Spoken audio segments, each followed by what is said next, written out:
I'm Gloria Ledoux here on the CU Compliance Connection by LegalInfo site, bringing you the Compliance Outlook for a review of compliance effective dates for regulations that may be impacting your credit union in the fourth quarter of 2018 and the first quarter of 2019. During the fourth quarter, credit unions who were conducting mortgage lending were probably focusing on the changes made to the TILA-RESPA Integrated Mortgage Disclosures, or TRID 2.0, as the industry has nicknamed it. TRID 2.0 incorporated informal guidance that the BCFP, or Bureau of Consumer Financial Protection, had provided on various issues and also made some additional clarifications and technical amendments. Now, for the first quarter of 2019, credit unions will again have to make sure their policies and procedures are updated with all of the annual updates, most of which result from changes in the Consumer Price Index. We also have some changes that impact the shift of liability under Regulation CC, and we're going to briefly cover that.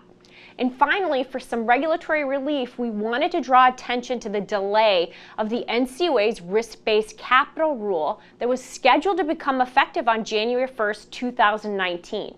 Credit unions now have another year to ensure compliance.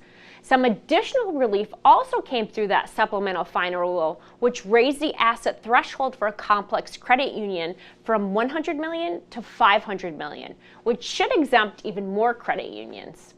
As previously mentioned, the updates to the Integrated Mortgage Disclosures, or TRID 2.0, addressed a lot of technical corrections and clarifications. However, we wanted to address a few of the changes that we believe will impact credit unions the most. Please note that this is not an exhaustive list of the changes. One thing that TRID 2.0 did was to solidify the coverage of cooperative units. Prior to this change, there was different interpretations based on state law, depending on whether the cooperative unit was considered personal or real property. Now, under the rules, it doesn't matter. As long as it's a closed-end consumer transaction, it will be covered by the TRID rules, and credit unions will be required to provide the corresponding disclosures. The new rule allows the credit union to voluntarily extend the expiration date of a loan estimate, either orally or in writing, if they choose to provide the consumer a longer period to indicate an intent to proceed. Now, moving to the closing disclosure changes, there is an amendment related to the disclosure of the total of payments.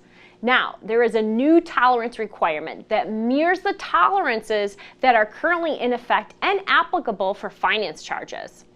Payments will be considered accurate if the amount disclosed for a non-rescindable transaction is overstated or understated by no more than $100. For a rescindable transaction, overstated or understated by no more than half of 1% of the loan amount or $100, whichever is greater. Moving along, another amendment related to the closing disclosure clarifies and now illustrates what a revised version of a closing disclosure can look like if, for example, the credit union needs to share the disclosures with various third parties involved in the mortgage origination process, for example, a seller. The revised disclosure extracts certain data that is not relevant and in some states may actually be a breach of law. Generally speaking, most of the changes made to TRID 2.0 will apply to applications that were received on or after October 1st of 2018. However, the rules clarified and differentiated the requirements for the escrow closing notice and partial payment disclosure requirements. The rule clarified that these requirements are applicable on and after October 1st, 2018, regardless when the application was received. Since the escrow closing notice and the partial payment disclosures are post-consummation notices, there was some confusion on applicability. This amendment sought to clarify. Therefore, if an escrow account is canceled after October 1st, 2018, the credit union must provide the applicable notice no matter when the application for the loan was actually received. This is the same concept for the partial payment disclosure. If the credit union purchases a mortgage loan, they must provide that notice related to the partial payment policy that will apply to the loan, if applicable, after that October 1st, 2018 date, regardless of when the application was received. There were also numerous amendments and clarifications related to construction loans. We'll cover a few of them here. The credit union has the choice of disclosing construction to permanent loans as either two separate transactions or one single transaction. If the credit union is disclosing a construction to permanent loan as two separate transactions, they will need to provide a loan estimate for each phase within 3 business days of receiving an application for that applicable phase. In addition, the credit union must allocate to the construction phase amounts for finance charges and points and fees that would not be imposed except for the construction financing. Other amounts for finance charges and points and fees should be allocated to the permanent phase. Any additional fees that are not finance charges or points and fees may be allocated between the construction phase and permanent phase in any manner the credit union decides. Now, if the credit union discloses the construction to permanent loan as a single transaction, the loan term should be the combined term for both phases. For example, a construction phase of 12 months and a permanent phase of 30 years should be disclosed with a term of 31 years. The rule also addresses and clarifies quite a few different situations related to construction loans, such as interest rate disclosures when a certain interest rate is unknown, mortgage insurance and escrow payments when only the permanent phase requires that, and it's disclosed as a single transaction, and projected payment table completion.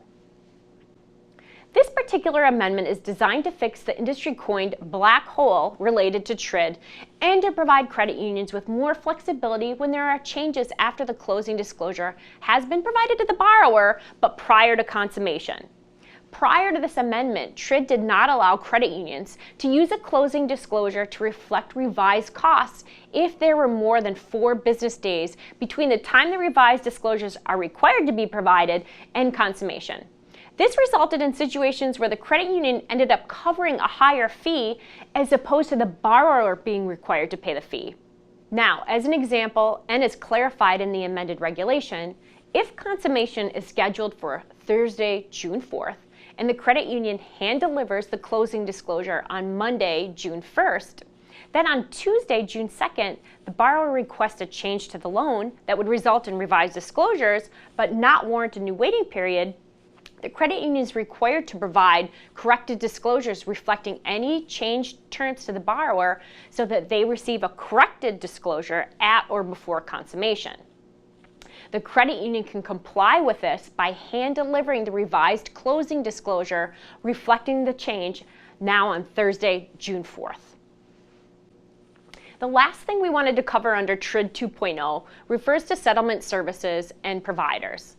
The amendments clarify that if a credit union fails to disclose a specific settlement service on the written list of providers or fails to provide the list entirely, the 10% aggregate standard for determining good faith continues to apply to a required third-party, non-affiliated settlement service charge that otherwise complies with the regulation.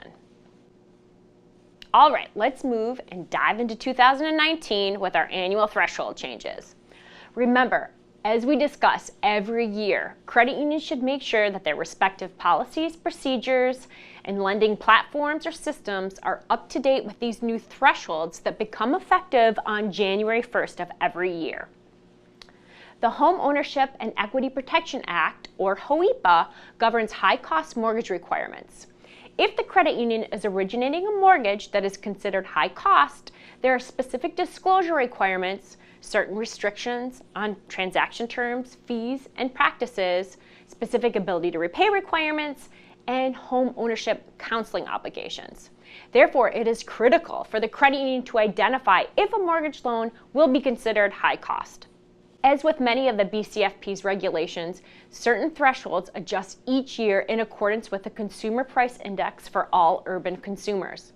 For HOEPA, the BCFP adjusted the points and fees thresholds to determine if a loan is considered high cost. So any of the credit union's loans with points and fees exceeding these thresholds will be considered high cost and are subject to the additional restrictions. There are certain escrow requirements for loans that are considered higher priced. Remember that higher price mortgage loans differ from higher cost mortgage loans, which we just discussed. A mortgage loan is considered higher priced if it is a first lien mortgage other than a jumbo loan that has an APR that exceeds the average prime offer rate or APOR, by 1.5 percentage points or more. For first lien jumbo loans, the loan would be higher priced if it had an APR that exceeded the APOR by more than 2.5 percentage points. For subordinate lien loans to be considered higher priced, there needs to be an APR that exceeds the APOR by 3.5 percentage points or more. The credit union is typically required to escrow for higher priced mortgage loans. However, some credit unions may be eligible for an exemption based on their asset size, amongst a few other criteria, which is listed on the slide. Each year, the BCFP adjusts this asset threshold, which, as of the time of this recording, has not yet been published. As a reminder, credit unions must maintain and establish escrow accounts for first lien, higher priced mortgage loans for at least 5 years. The requirement does not apply to subordinate liens or HELOCs. However, if you have a fixed home equity in first position, the escrow requirements will apply if the loan is considered to be a high-priced mortgage loan. There are certain appraisal requirements for loans that are considered higher priced, which we have listed in the slide. However, loans that are less than $26,700, which is an amount that is indexed for inflation each year, are actually exempt from the requirements under the rule. For a loan to be considered a qualified mortgage and receive the safe harbor protections, the loan's points and fees must not exceed certain thresholds. These thresholds typically increase each year. These are the new thresholds for 2019. Again, if credit unions are relying on their lending systems to acknowledge if a loan is considered a higher cost or qualified under the rules, it's very important to make sure that these thresholds are updated. Credit unions should be aware of the safe harbor penalty fee limits for credit cards, which are $28 for the first late fee payment and $39 for each subsequent violation within the following 6 months. Credit unions should double check to make sure they are not charging more than these amounts. The credit union will be required to collect and report data under the Home Mortgage Disclosure Act, or HMDA, if it is considered a financial institution under the rule. Now remember, the credit union is only subject to HMDA if it meets all of the following criteria listed in the slide, which is what the definition of a financial institution is. The asset size threshold for determining whether a credit union meets the definition of a financial institution is adjusted every year. For 2019, the threshold has not yet been published as of the date of this recording. For 2018, the asset size was $45 million. As part of Regulation D, credit unions are required to maintain certain reserves based on the mix of deposits at the credit union. The threshold amounts for those reserve requirements adjust each year and are listed here for 2019. The IRS changes the Health Savings Account, or HSA, contribution limits each year. For 2019, the limit for an individual plan is $3,500, and the limit for a family plan is $7,000. Last but not least, rounding out the changes become effective in the first quarter of 2019 are some changes made to Regulation CC and the corresponding liability when disputes between banks, which includes credit unions in the definition, arises as to whether a substitute or electronic check contains an alteration or is derived from an original check that was issued with an authorized signature of the drawer. The changes provide a rebuttable presumption that the substitute check or electronic check contains an alteration when there is no original check available for inspection. If the original check is made available for inspection, the presumption does not apply. Credit unions should keep in mind that this presumption applies only to disputes between banks and only when one bank transferred an electronic or substitute check to the other bank. Even when we think things are slowing down, there still seems to be an impressive amount of changes for credit unions to consider and implement. Don't forget about the other League InfoSite products available through your league or association, such as InfoSite, CU Policy Pro, and ComplySite, which are additional resources to assist you with compliance. Please make sure to take advantage of them. If you don't know how to access those resources or want to learn more, please reach out to your league or association or visit our website. As always, thank you so much for joining us at the CU Compliance Connection by League InfoSite.